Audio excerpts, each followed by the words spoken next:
100 boats and 500 competitors from all over Australia have converged on Newcastle for the 3rd annual championships, and the life-saving, driving and rescue skills are being put to the test today and tomorrow at Nobbys Beach.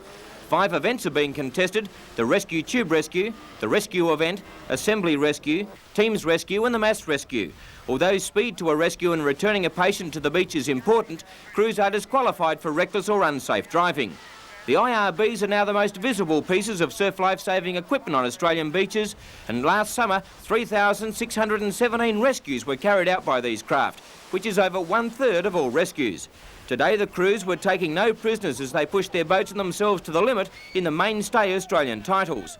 In the first event, the Rescue Tube Rescue, Tea Gardens Hawk's Nest made a good fist of their first round heat with a solid victory, and also the Redhead crew looked good as they crossed the line ahead of the rest.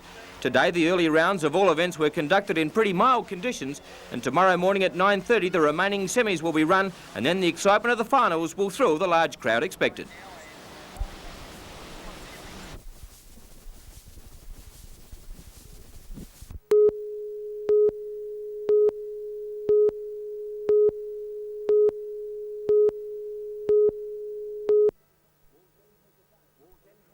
Wallsend has advanced to the preliminary final of Newcastle Australian rules with a brilliant win over Western Suburbs. Down by nearly 7 goals at half-time and with the prospect of kicking into the strong breeze, the Swans fought back tenaciously to get within 4 goals at three-quarter time.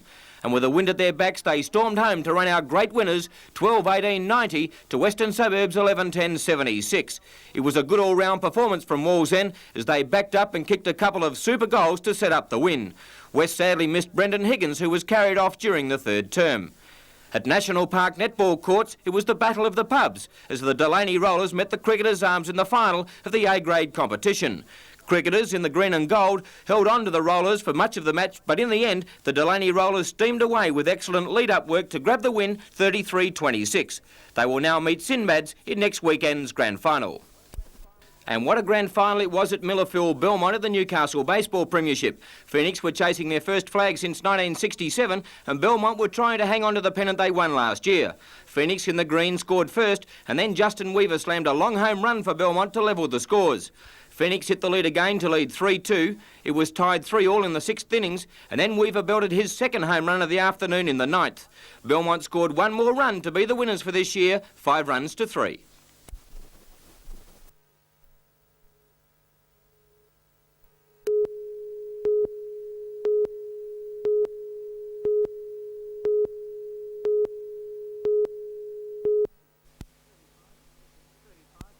"35 musicians from the RAAF Air Command Band based at Richmond played to a sellout crowd at the Conservatorium of Music. For the musicians, it's a full-time job, rehearsing 3 hours a day, 5 days a week. Bandmaster Flight Lieutenant David Worrell is one of the most experienced conductors in Australia, with a Bachelor of Music degree and time with the United States Armed Forces School of Music. The band gave Newcastle music lovers a selection ranging from serious American composers like James Kurnow to pieces from Phantom of the Opera and swing numbers. The concert's proceeds will go to the Conservatorium Foundation to fund scholarships and purchase new instruments.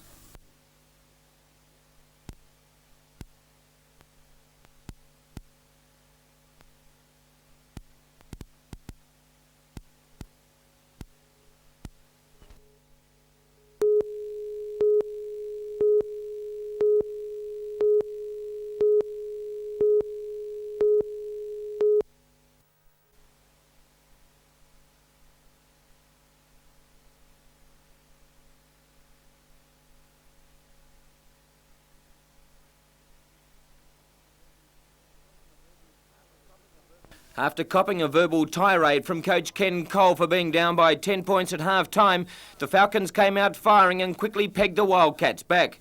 The Falcons hit the front and the scene was set for a great final term. The Black Pearl Calvin Bruton started to exert his influence on the match and Tiny Pinder, who had been in foul trouble early, started to find his range. The score seesawed for most of the last quarter, but the Falcons' shooting began to go off. 3-point shooters Michael Hill, Sean Dennis and Michael Johnson just couldn't convert their outside shots, while at the other end, the Wildcats made every post a winner. With time running out, the Falcons tried everything but nothing came off, and with Bruton making 29 points for the match and controlling the match in the final term, the Wildcats were home 100 points to 96.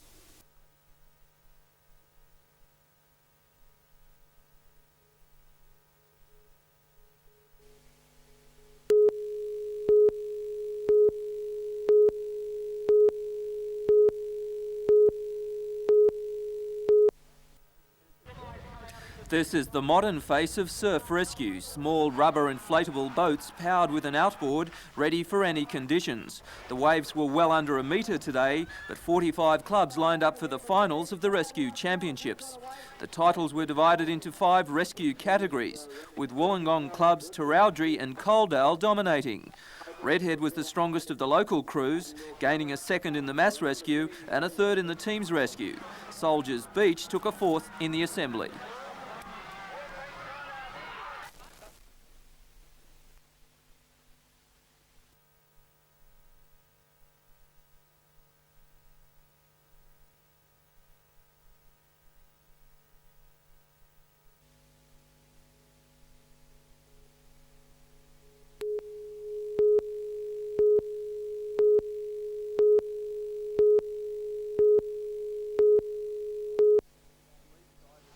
Police divers spent today searching farm dams in the area for the weapon allegedly used in the killing. In the muddy water, the divers could only search by feel. At day's end, nothing was found. The Newcastle Homicide Squad has interviewed more than 20 family, neighbours and friends, but all to no avail. John Frederick Brown, one of the hunter's most successful greyhound trainers, was shot dead as he slept with his 24-year-old de facto wife, Robin Hull. It is alleged an intruder walked into the house through unlocked doors and fired 4 shotgun blasts at Brown, 2 hitting him in the lower half of the body. While relatives mourned with the future champions bred by Brown, son David was lost for a motive for his father's murder. Mate, he's got more friends than he's got enemies, honest. Does he have any enemies, though? What sort of enemies do you mean? Well, people that might threaten to try and kill him. No, not that I know of. However, police say Brown had quarrels with neighbours over his dogs. Investigations will now begin into Brown's associates in the greyhound industry. Peter Ryan, NBN News.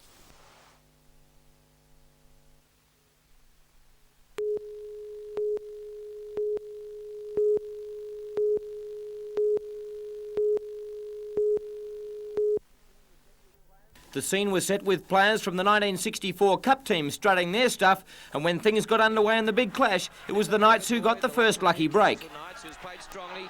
He coughs up the ball. Paul Harrigan's going to go close. He's picked up the dregs from the David Boyd fumble. Harrigan's picked there. And after some great lead-up work, the Knights were in again through John Allenson.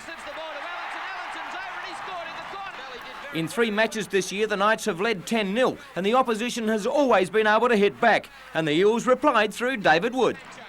2 penalties to Leeds had the scores locked at 10-all at half-time, but shortly after the resumption, locked David Boyd put the Knights ahead once again.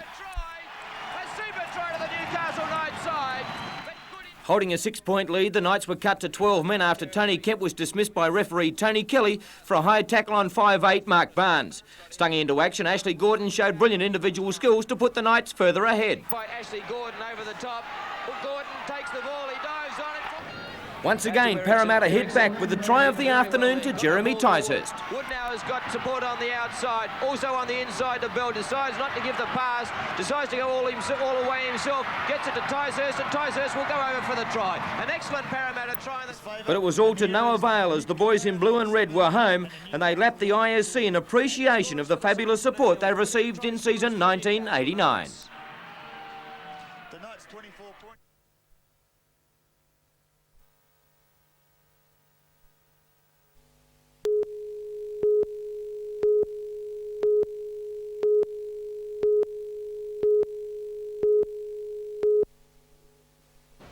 The amazing transformation of the Newcastle Regional Museum from a dilapidated brewery to the imposing building that it is today has won much attention and praise locally.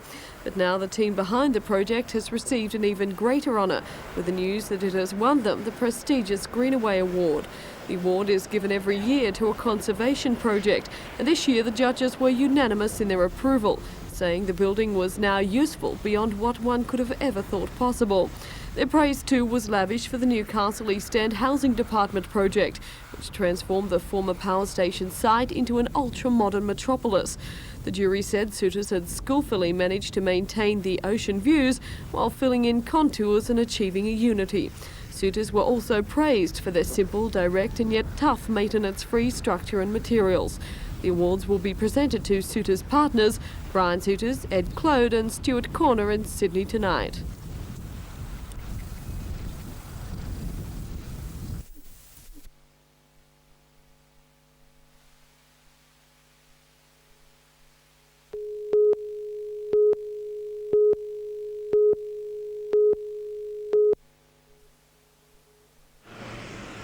The Native Animal Trust Fund was told of the Wayward seal on Saturday. Since then, they have followed the mammal from Horseshoe Beach to Queen's Wharf. Last night, they kept an all-night vigil, making sure the seal wasn't disturbed or frightened. This morning, after a quick dip, the seal seemed content to bask in the sun, oblivious to the rescue efforts going on around her. The original plan was to fly her to the Marine Rehabilitation Centre at Taronga Zoo in Sydney, but shortly before her flight was due to leave, she decided it was lunchtime and headed for the fish co-op, so the plane left without her. Although she seems quite happy to play in the harbour and feed off the abundance of fish, according to Janine Floyd from National Parks and Wildlife, she needs to be protected from people. Since this animal has come in, it's been harassed by people. Kids have been throwing stones at it, people have been down trying to pat it. And this is a wild animal. They can attack people. There's stories of people losing lower limbs or arms by trying to get close to them. And it's just to protect the animal. This afternoon, those who had looked after the seal over the weekend bundled her into the police launch and headed out to sea. It was at last time for her to go home. Although she was a little frightened by all the attention, when she sighted the water, all was forgotten. A quick test to see how cold it was, and she was off.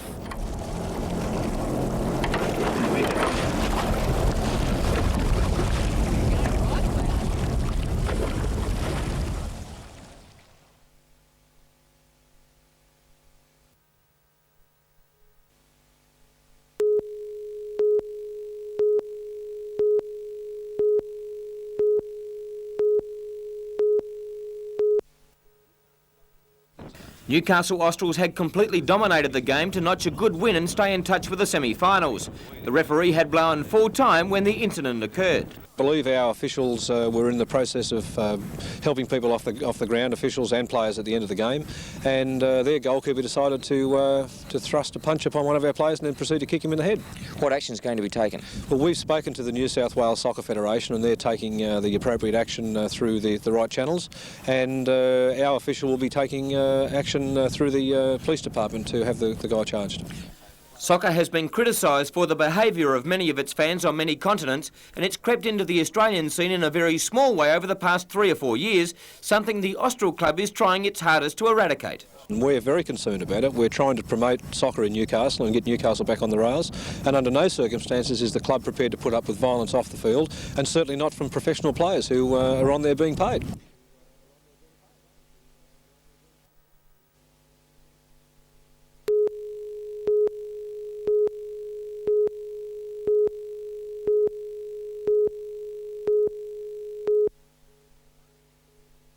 Last Tycoon was the fastest mile sprinter in the Northern Hemisphere in 1986. His brilliance and tenacity proven, he was retired to stud at age 3. Worth at least $10 million, an unsuccessful bid was made to buy him by the Sedgenho stud. Last Tycoon is not for sale at any price.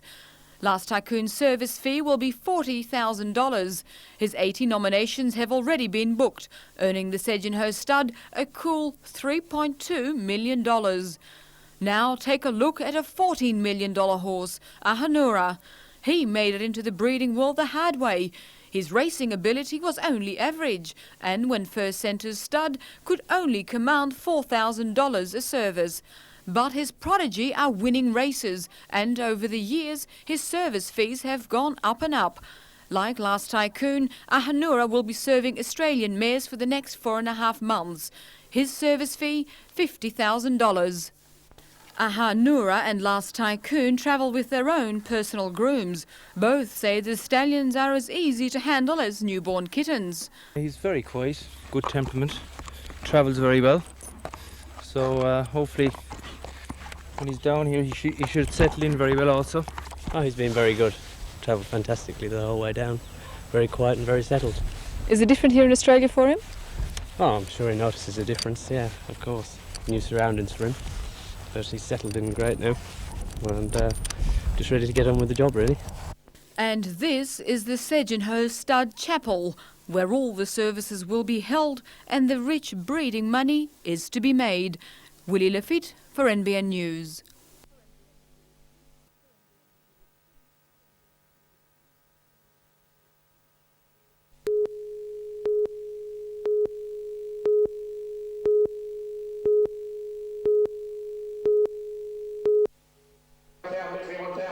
Cattlemen and women from Queensland, Victoria and throughout New South Wales have descended on Gloucester for the sale.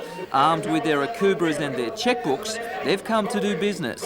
Yeah! 3,000! 3,000 now, turn the corner and go again, sir. At 3,000, 9 bit a bit, 3,000, 3,000, 9 bit a bit, 3,000 now. If you don't look around the corner, you'll never know what's there, sir. 3,000 and I'll wait for you. At $3,000 once, twice, third and final call at 3,000. 8 different breeds of cattle are on offer, including Simmental, Shorthorn, Angus and Murray Grey. Shorthorn prices were up on average $600 per beast, with the Angus bidding skyrocketing an extra $900 on last year's prices. Cattle buyer Bruce Tilse, on behalf of a Barrington breeder, paid a record $4,500 for an Angus bull. It pays to buy the right stock, particular right breed, where the cattle market is going. It's only a matter of a few vealers, perhaps you can pay it back in time. These high prices reflect extra money in the pockets of the cattlemen. We've just come through probably the best year that we've had in cattle prices for some time, with vealers making up to 150 cents a kilo, bullocks making up to 140, 142 cents, and cows making over $1 a kilo. And I think that's probably enough to instil quite a deal of confidence within the cattle growers.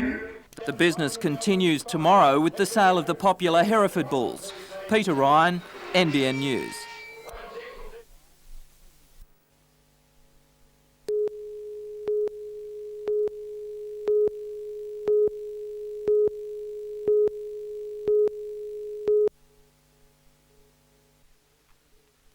HCB Marine is a small but respected company working in electrical design, engineering and installation. It specialises in marine electrics, its most recent coup the complex switchboards for the Antarctic icebreaker. R&H does similar work on a far grander scale in Holland, and when it was looking for a foothold in New South Wales, HCB Marine was the obvious choice.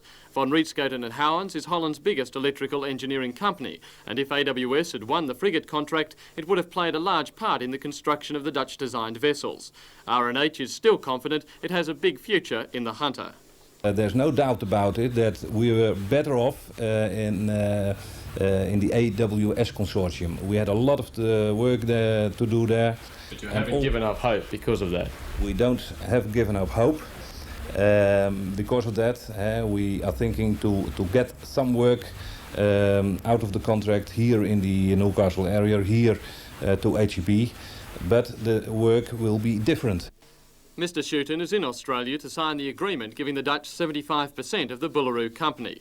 Another R&H executive will also arrive soon, specifically to spend 2 months lobbying Amicon for work for HCB Marine.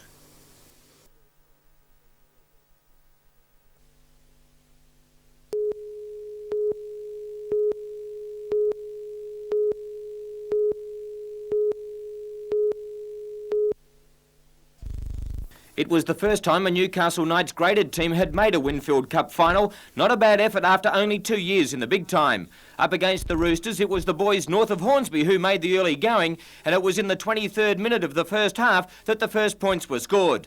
The Knights put the ball high in the air. Fullback Ashley Gordon plucked it from the pack, gave a great pass to Shane Mackley, and he scored in the corner. Michael Browning added the extras from the sideline and the Knights were looking good. But errors started to creep in and the Roosters hit back from great individual skills from Grant Keating as he dived on his own in-goal kick to score, and it was all tied up at 6-all. East's added a penalty for an 8-6 lead at half-time, and right after the break it all happened. 2 minutes after the resumption, East put in the grubber kick. It came off a Knights player and Dean Lindsay fell on the crumbs to score. 2 minutes later it was Lindsay again, this time with a brilliant solo effort. The Knights were caught short on the left flank. Lindsay got around the defence, sprinted almost the length of the field, changed directions to the middle, got through some feeble Knights defence and finally made it all the way to the line. 20 points to 6 and it looked all over, but Shane Mackley had other thoughts. East tried the kick over the top once more, but Mackley took it 10 metres from his own line, beat the first line of defence and with great determination sprinted the near length of the field to get the Knights a little closer. But it was all to no avail as the Roosters were home 20 points to 10 to end the season for the Knights. For coach Robert Finch, it all went wrong 2 minutes after half-time. Certainly was. The experience of the Eastern Suburbs side showed in that area. We give them a shot early in the second half and they capitalised on it. The boys obviously a little bit down after the final, but it's been a marvellous year for them. They are a bit down. They felt they've failed. I really don't see it that way. They've succeeded in my eyes. They've come a hell of a long way in 2 years from fellas that have been playing in the bush, and we've got two in the side that even still go to school. So Eastern Suburbs were a little bit bigger, a little bit stronger today, but over the years I can see the future of Newcastle only being so great it won't be funny. And as young Shane Mackley said, the dressing room wasn't a terribly happy place to be after the match. I think all the boys are pretty down, you know. We've come this far, trained all year to go out in the first of the semis. You know, I think we had the ability to go on and win it. I think we showed that last week and glimpses of it this week, but unfortunately it wasn't enough today. You scored 2 tries yourself, a marvellous performance. What was it like? Did you think you were going to get to the try line, the 90-metre run? Well, I knew I would have had support inside if they come to me, but no, I thought I'd get there in the end. But, you know, you trade those sort of things for a win.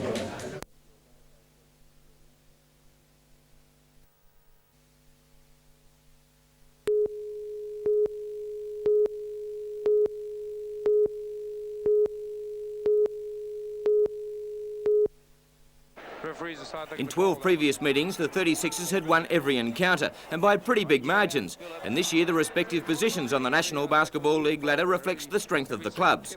In the early part of the match, it looked as though Adelaide once again were going to dominate, with Orlando Phillips and Mark Davis doing all the damage on the boards. Behind by 2 points at half-time after a spirited fight back, the Falcons hit their straps and Captain Michael Johnson blazed away to grab 3 three-pointers in succession. Aided by plenty of turnovers by the 36ers, the Falcons led at the final change. The lead seesawed all through the final quarter, with Adelaide just having their noses in front. Ahead by 3 points with only seconds on the clock, Sean Dennis made the basket of his life. The breakout, Michael Johnson has got the ball, gets it to Sean Dennis, he's got to take the shot, makes the basket! That's 107 all! Well, incredible scenes at the Newcastle Sports Entertainment Centre. The 36ers looked for Johnson and went to Dennis. He threw the ball in desperation and the ball went in the hole. 107 at the end of normal time. And we're going to go into extra time here at the Sports Entertainment Centre. An historic victory was in sight for the Falcons. The crowd found voice and the Greys some fighting spirit. Both teams traded baskets and the difference was former Adelaide player Bill Jones, who made the block shot that put the Falcons on the road to a win. His teammates made the most of his strong work under the bucket to notch a memorable victory over the 36ers.